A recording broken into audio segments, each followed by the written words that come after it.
formations actually form? No ideas? Nothing? Earthquakes. I will talk about earthquakes, but how these formations around us actually grow is with water. So what happens is water seeps through the rock, mixes with lots of minerals and calcite, and after years, thousands of years, and even millions of years, we get to see these really cool formations around us today. So we have our stalagmites that grow from the ground up, and we have our stalactites that hang tight to the ceiling and they grow down. So our depth perception in here is a lot different than when we're up there. The reason for that is we have all these formations, different shapes, different sizes, all surrounding us in this huge chamber. So our eyes really tend to play tricks on how close or how far things are away. So this right here is our biggest and oldest stalagmite in the cavern. This is what we call the igloo. The igloo is 500,000 years old. It is also 50 feet away from where we're standing right now. It looks a lot closer than that, right? I feel like I could jump over there and touch it. Although the igloo is 50 feet away from us. Careful over there, moving crazy. So, the igloo is also 25 feet tall, and as I said, 500,000 years old. So how do we tell how old these formations are? Very similar to a tree. It's what we call core sampling. Someone drills out a little piece of the igloo, and they count every single ring on that thing. Can you imagine counting 500,000 rings? No thank you, right?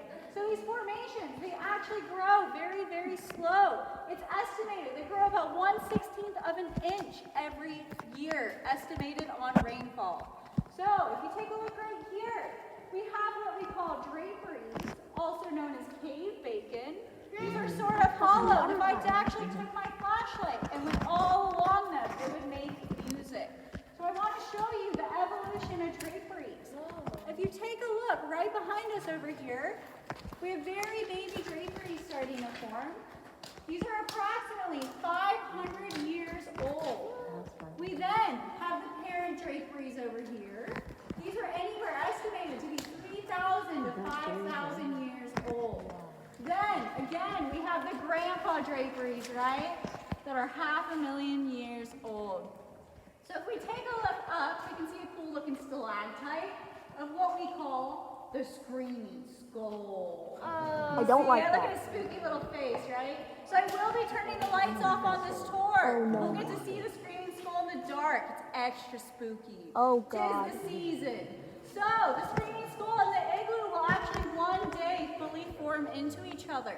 This will take millions and millions of years to happen. But it's really cool to think about because once it does happen, this is what we call a column. It will be the biggest column in any cave in all of California. So we're taking reservations for that now, offering the senior discount, right? So the screaming skull and the igloo are actually called companion stalagmites and stalactites. Why do we call it that? The igloo actually could not form without the screaming skull dripping water upon it. Pretty cool to think about because the screaming skull can form without the igloo, although the igloo could not form without the screaming skull. If you take a look up here, we have what we call the pendulum. The pendulum is the biggest and oldest stalactite in the cavern. It is 14 feet long and 120,000 years old. So when you guys go back up to the 65-foot platform, check out the pendulum and you can really see from this level that it is 14 feet long. So I've been asked very commonly, what happens down here if an earthquake occurred? Are these stalactites going to come down on us? What do you guys think? No, right? No, they're still here. They're still here, exactly, 120,000 years later. So if an earthquake actually occurred down here, we would feel absolutely nothing. The reason for that is when the seismic waves of an earthquake actually travel upwards, they're still in the stage going through this chamber of barely rippling by, not being able to be felt. So when they're about 50 feet below the surface, the seismic waves start to ripple out like this, actually causing the earthquake. So being 165 feet below the surface, we would feel absolutely nothing. There's actually been a couple tours down here when earthquakes has occurred. There was a big one in '89. I said we used to do rappel down here. So we all rappelled down successfully. We looked on up at that hole. There was the rope right here, shaking back and forth. There was an earthquake going on up there, but they could feel absolutely nothing down here. Pretty sweet. Does that make us feel safer in here today? Good. So, any ideas of how we get the name Moaning Caverns? Yes? No ideas? All right. So, I'll start with the legend and then how we actually have the name Moaning Caverns. Up at that hole, I said that the miners came down this in the 1850s, although the miners technically did not discover this cave. Unfortunately, many Native Americans and indigenous people did first. I feel like you know why. I can see it in your face. So, before that gate was over this hole, it was this huge gaping hole in the middle of the land, right? Many of them would actually fall down this hole.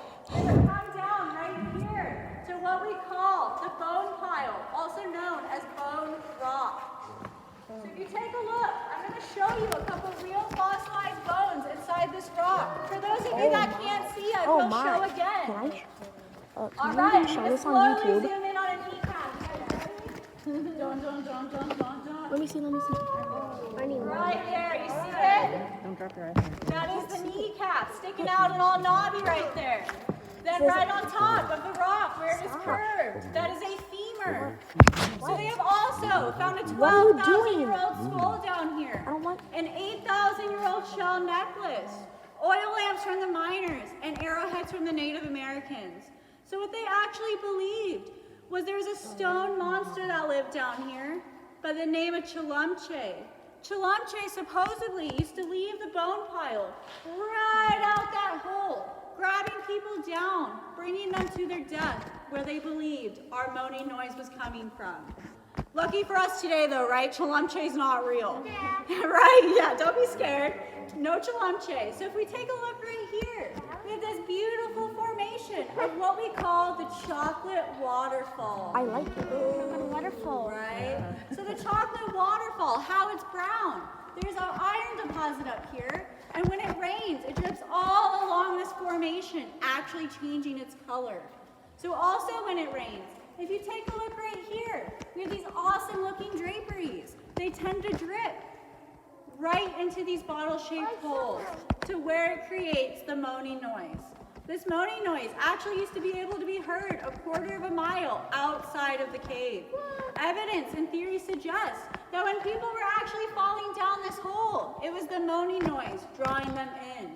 So it's really interesting. After the staircase was built, there was actually so much debris blocking these holes, they didn't hear this moaning noise for about 10 years. They finally cleaned out these holes, then the moaning noise again began.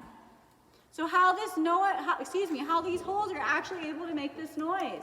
They're shaped very similar to my flashlight, very thin at the top and wide at the bottom. So when that water drips in just the right place, boom, it echoes, creating that moaning noise. So I encourage us all today to try to keep our ears out because it is possible we could hear it. I was like, wow. All right, so at this time, I want us to pretend like we were the miners coming down here in the 1850s and what it was like for them. So I'm going to turn all of the lights out. So at this time, please, no phones, no Apple Watches, no iPads. Miners didn't have that, right? I really want us to experience how naturally dark it gets in here. So no animals live in this cave, not enough sunlight, food, or water. We're about to see why. Can I film? You guys ready? Can I film? Because I see. Why?